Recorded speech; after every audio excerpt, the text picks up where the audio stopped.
Hello friends, তো যিসকল ছাত্ৰছাত্ৰী HSLC 2026 দিবলৈ গৈ আছে, তো তেওঁলোকৰ বহুতে হয়তো মনত প্ৰশ্ন আছে যে এনসাৰ স্ক্ৰিপ্টখন কেনেধৰণৰ হ'ব, আমি কি লিখিব লাগিব, কি লিখিব নালাগিব, সেইখিনি হয়তো তেওঁলোকৰ জানিবলৈ মন আছে। তো আজিৰ ভিডিঅ'ত আমি ডিছকাছ কৰিব গৈ আছো সেই আনসাৰ স্ক্ৰিপ্টৰ বিষয়ে। তো আনসাৰ স্ক্ৰিপ্টটো কেনেধৰণৰ হ'ব, আমি তাত কি লিখিম, কি নিলিখিম, ক'ত লিখিম, ক'ত নিলিখিম, সেই গোটেইখিনি ডিটেইলছত আজি ডিছকাছ কৰিম। তেন্তে ভিডিঅ'টো ষ্টাৰ্ট কৰোঁ। তো ইয়াতে তোমালোকে প্ৰথমতে দেখিছাই যে ফুল সিগনেচাৰ অফ ইনভিজিলেটৰ। তো ছাত্ৰ ছাত্ৰীসকলে কৰা প্ৰথম ভুলটোৱে হৈছে যে তেওঁলোকে ইনভিজিলেটৰ জেগাত তেওঁলোকে নিজৰ সিগনেচাৰটো কৰি থৈ আহে বা নিজৰ নামটো লিখি থৈ আহে। তো কিন্তু এইটো তোমালোকে লিখিব নালাগে। সেইটো কথা মনত ৰাখিবা যে এইটো তোমালোকে লিখিব নালাগে।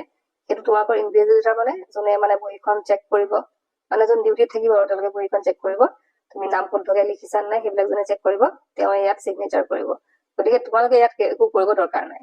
আৰু ইয়াতে আৰু এটা কথা কৈ লওঁ যে এইখন মই যোৱা বছৰ দেখাইছো, মানে কপিখন আনসাৰ শ্বীটখন। তো সেইটো চিন্তা কৰিব নালাগে যে এবাৰ বেলেগ হ'ব নেকি, এবাৰ একো বেলেগ নহয়। খালি ইয়াতে যোনটো দেখিছা 2025 লিখা আছে সেইটো 26 হৈ যাব। বাকী যি কি নহওক, তাৰপিছতে তোমালোকে দেখিবা ইয়াতে ৰোল দেখিছা, নাম্বাৰ দেখিছা, ৰোল আৰু নাম্বাৰটো তোমালোকে ক'ৰপৰা চাবা, তোমালোকৰ যোনখন এডমিট কাৰ্ড আছে তাতে ধুনীয়াকৈ ৰোলটো লিখা হৈ আছে, যেনেকৈ ধৰা B26 হা, আৰু ৰোল নাম্বাৰ কেইটা তাতে লিখা হৈ আছে ধুনীয়াকৈ। এডমিটখন চালে তোমালোকে গম পাবা। তাৰপৰা তোমালোকে কি কৰিব লাগিব, ৰোল আৰু নম্বৰটো লিখিব লাগিব। বাকী তোমালোকৰ যোনটো ছাবজেক্ট হয়, লাইক তোমালোকৰ হয়তো ইংলিছ থাকিব পাৰে বা আছামিজ থাকিব পাৰে, তো যোনটো ছাবজেক্ট হয় সেই ছাবজেক্টটো তোমালোকে লিখিব লাগিব। নেক্সট আছে মিডিয়াম। তো মিডিয়াম তোমালোকৰ কি হয়, ইংলিছ হয় বা আছামিজ হয়, সেই মিডিয়ামটো তোমালোকে ইয়াত লিখিব লাগিব। তাৰপিছত আহি গ'ল ৰেজিষ্ট্ৰেশ্যন নম্বৰ। তো ৰেজিষ্ট্ৰেশ্যন নম্বৰটো তোমালোকৰ এডমিট কাৰ্ডৰ অলৰেডি আছে। তো সেই এডমিট কাৰ্ডখন চালে তোমালোকে ৰেজিষ্ট্ৰেশ্যন নম্বৰটো তাৰপৰা ধুনীয়াকৈ চাই লিখিবা। আৰু ইয়াতে এটা কথা কৈ যাওঁ যে লিখোঁতে সদায় মাথাটো ঠাণ্ডা কৰিবা আৰু কোনো ধৰণৰ টেনচন নোলোৱাকৈ সেইবিলাক লিখিব লাগে। কাৰণ এইখিনি মেইন, এইখিনি যদি ভুল হৈ যায় পিছত কেনেও প্ৰব্লেম হ'ব পাৰে, বিভিন্ন দিশত আমাৰ প্ৰব্লেম আহিব। গতিকে সেইখিনি ভুল নকৰাকৈ তোমালোকে লিখিব লাগিব। তো এইখিনি লিখিবা। তো নেক্সট আৰু ছাত্ৰ ছাত্ৰীয়ে ভুল কৰে কি, তলত যোনবিলাক দিয়া হৈছে চোৱা, এক্সামিনাৰ চিগনেচাৰ হা, তো বাকী হেড এক্সামিনাৰ থাকিব, ৰি এক্সামিনাৰ্ছ আছে, তো সেইবিলাক যোনবিলাক চহী কৰিব দিয়া হৈ আছে তাতো বহুতো ছাত্ৰ ছাত্ৰীয়ে কি কৰে, চিগনেচাৰ মাৰি দিয়ে, নিজৰ চিগনেচাৰ মাৰি দিয়ে।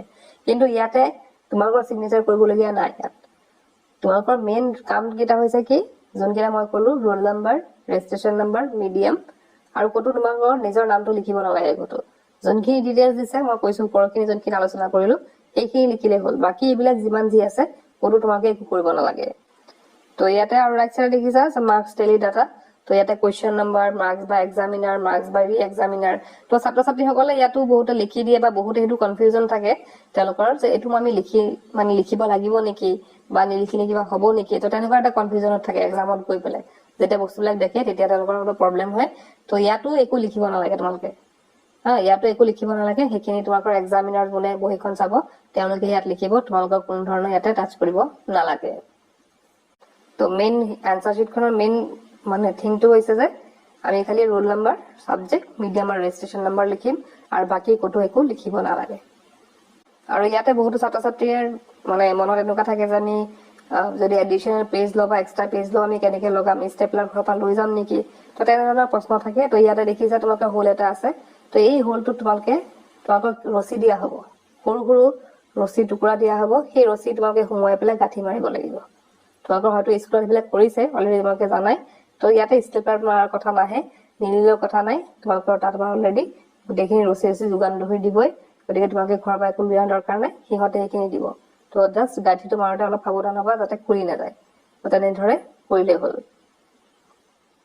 তো এইখিনি আছিলে, আশা কৰি তোমালোকে এতিয়া বুজি পাইছা যে কেনেকুৱা হ'ব এনসাৰ শ্বীটখন বা কিদৰে কি লিখিব লাগিব।